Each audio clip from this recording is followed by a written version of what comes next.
بسم اللہ الرحمن الرحیم۔ ناظرین، منو سلوہ کیا تھا؟ اس کی حقیقت کیا تھی؟ منو سلوہ کس نبی کی امت پر اور کیوں نازل ہوا؟ کیا منو سلوہ جنت سے نازل شدہ کھانا تھا یا پھر اللہ رب العزت نے یہ دونوں چیزیں زمین سے ہی پیدا کی تھی؟ من و سلوہ میں کس جانور کا گوشت کھانے کے لیے ملتا تھا؟ یہی ہماری آج کی ویڈیو کا موضوع ہوگا، اور آج ہم آپ کو یہ بھی بتائیں گے کہ بنی اسرائیل کی قوم 40 برس تک ایک ہی میدان میں کیوں بھٹکتی رہی، اور اللہ رب العزت نے بنی اسرائیل کی قوم پر کن کن انعاموں کی برسات فرمائی۔ اس کے باوجود وہ کیوں اتنے بھٹک گئے اور اللہ رب العزت کی نافرمانی میں کیوں پڑ گئے؟ ویڈیو میں آگے بڑھنے سے پہلے اگر آپ ہمارے چینل پر نئے ہیں تو برائے مہربانی ہمارا چینل نازیہ ٹیوب سبسکرائب کریں، جہاں آپ کو بالخصوصی اسلامک ہسٹری اور بالعموم دنیا بھر کی منفرد معلومات پر مبنی ویڈیوز ملتی رہیں گی۔ ناظرین، بنی اسرائیل ایک ایسی قوم گزری ہے کہ جس پر اللہ رب العزت نے بے شمار انبیاء کرام علیہ السلام بھیجی، مگر یہ قوم راہ راست پر نہیں آئی اور اللہ رب العزت کی نافرمانی میں مشغول رہی۔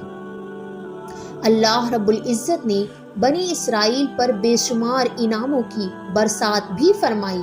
قرآن مجید فرقان حمید میں سورہ بقرہ کی آیت نمبر 57 میں ارشاد باری تعالیٰ ہے، وَظَلَّلْنَا عَلَيْكُمُ الْغَمَامَ وَأَنزَلْنَا عَلَيْكُمُ الْمَنَّ وَالسَّلْوَىٰ كُلُوا مِن طَيِّبَاتِ مَا رَزَقْنَاكُمْ وَمَا ظَلَمُونَا وَلَٰكِن كَانُوا أَنفُسَهُمْ يَظْلِمُونَ۔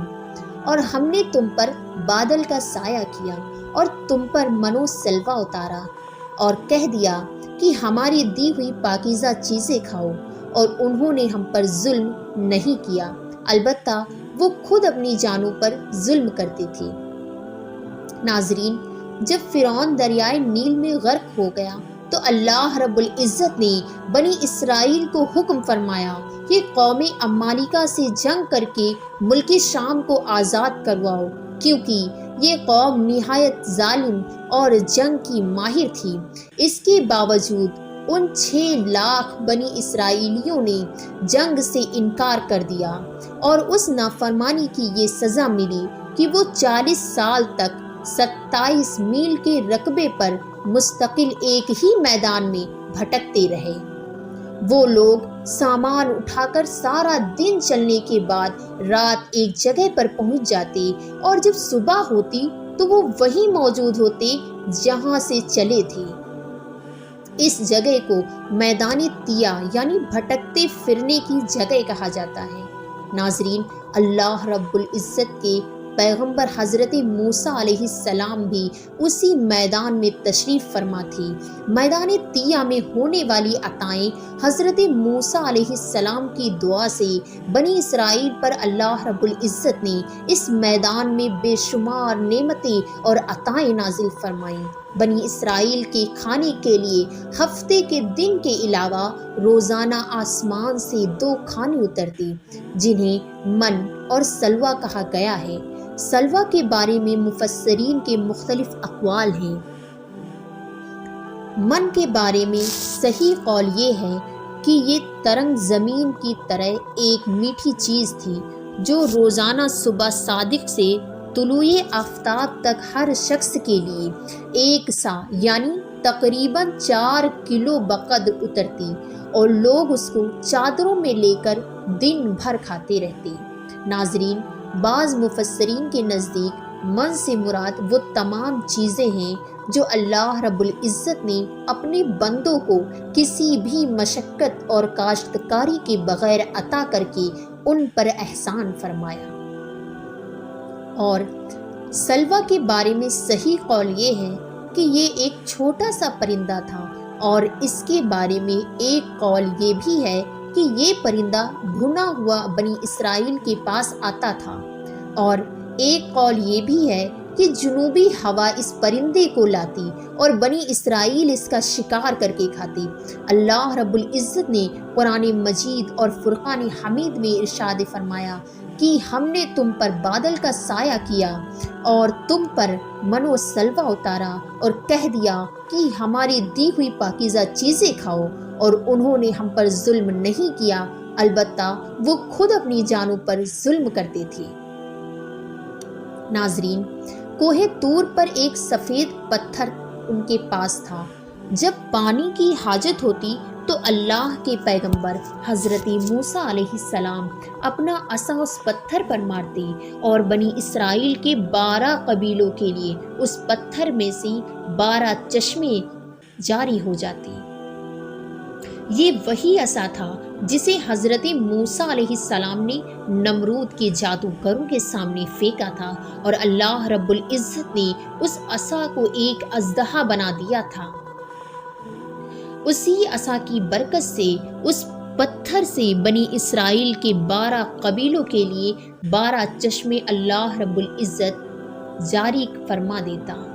دھوپ سے بچاؤ کے لیے ایک بہت بڑا سفید بادل سارا دن بنی اسرائیل کے لوگوں پر سایہ کرتا۔ رات میں میدان کے بیچ میں ایک نورانی ستون اترتا جس کی روشنی میں وہ لوگ کام کاج کرتے۔ اللہ رب العزت نے ان لوگوں پر اتنی عنایتیں کی کہ ان کے بال اور ناخن تک نہیں بڑھتے تھے، کپڑے پھٹتے نہیں، نہ ہی میلے ہوتے۔ پیدائشی بچوں کے جسم پر قدرتی لباس ہوتا جو جسم کے ساتھ ساتھ بڑھتا ہو جاتا۔ من ایک میٹھی چیز تھی جو فجر کے وقت سے سورج نکلنے تک ہر شخص کے لیے 4 کلو اترتی تھی۔ جو بنی اسرائیل یہ میٹھی چیز کھا کھا کر اکتا گئے تو انہوں نے آپ علیہ السلام کی بارگاہ میں شکایت کی کہ جس کے بعد ان کے لیے سلوہ اتارا گیا جو ایک بھنا ہوا چھوٹا پرندہ تھا۔ ناظرین، بعض مفسرین نے اس پرندے کے حوالے سے لکھا ہے کہ یہ تیتر تھا، اور بعض نے لکھا ہے کہ یہ بٹیر تھا۔ ناظرین، من و سلوہ کے حوالے سے روایت میں آتا ہے کہ یہ ایک ایسا کھانا تھا جو انتہائی آسانی سے ہضم ہو جاتا تھا، رنگ، خوشبو اور ذائقے میں بے مثال تھا، ہر طبیعت و مزاج کو موافق آتا تھا۔ پھر اللہ رب العزت نے بنی اسرائیل کو نافرمانی کی سزا دی، کیونکہ حضرت موسیٰ علیہ السلام کا حکم تھا کہ کھانا روز کا روز کھا لیا جائے، سوائے جمعے کے کل کے لیے بچا کر نہ رکھا جائے، کیونکہ ہفتے کو من و سلوہ نازل نہیں ہوتا تھا۔ مگر بعض ضعیف الاعتقاد لوگوں کو یہ ڈر لگنے لگا کہ اگر کسی دن وہ من و سلوہ نہ اترا تو ہم لوگ اس بیاباں چٹیل میدان میں بھوکے مر جائیں گے۔ چنانچہ ان لوگوں نے کچھ چھپا کر کل کے لیے رکھ لیا۔ تو نبی کریم صلی اللہ علیہ وسلم نے اس حوالے سے بڑی تفصیل سے بیان فرمایا کہ اللہ کے پیغمبر حضرت موسیٰ علیہ السلام کی اس نافرمانی سے ایسی نحوست پھیل گئی کہ جو کچھ لوگوں نے کل کے لیے جمع کیا تھا وہ سب سڑ گیا اور آئندہ کے لیے اس کا اترنا بند ہو گیا۔ حضور نبی صلی اللہ علیہ وسلم نے ارشاد فرمایا کہ اسی لیے بنی اسرائیل نہ ہوتے تو کھانا کبھی خراب نہ ہوتا اور نہ گوشت سڑتا۔ کھانے کا خراب ہونا اور گوشت کا سڑنا اسی تاریخ سے شروع ہوا، ورنہ اس سے پہلے نہ کھانا بگڑتا تھا اور نہ گوشت سڑتا تھا۔ ناظرین، ان تمام عطاؤں اور انعامات کا ذکر اللہ رب العزت نے قرآن مجید فرقان حمید میں بڑی تفصیل کے ساتھ بیان فرمایا ہے، اور فرمایا کہ جب تم نے موسیٰ سے کہا کہ موسیٰ، ہم میں سے ایک ہی قسم کے کھانے پر ہرگز صبر نہ ہو سکے گا، اسی لیے اپنے رب سے دعا کیجیے کہ وہ ہمیں زمین کی پیداوار، ساگ، ککڑی، گیہوں، مسور اور پیاز دے۔ آپ نے فرمایا کہ بہتر چیز کے بدلے ادنا چیز کیوں طلب کرتے ہو؟ اچھا، شہر میں جاؤ، وہاں تمہاری چاہت کی یہ سب چیزیں ملیں گی۔ ان پر ذلت اور مسکینی ڈال دی گئی اور اللہ کا غضب لے کر وہ لوٹے۔ یہ اس لیے کہ وہ اللہ تعالیٰ کی آیتوں کے ساتھ کفر کرتے تھے اور نبیوں کو ناحق قتل کرتے تھے۔ یہ ان کی نافرمانی اور زیادتیوں کا نتیجہ ہے۔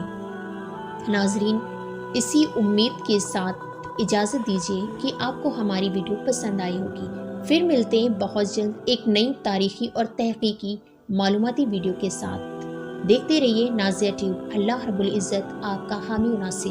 السلام علیکم ورحمۃ اللہ۔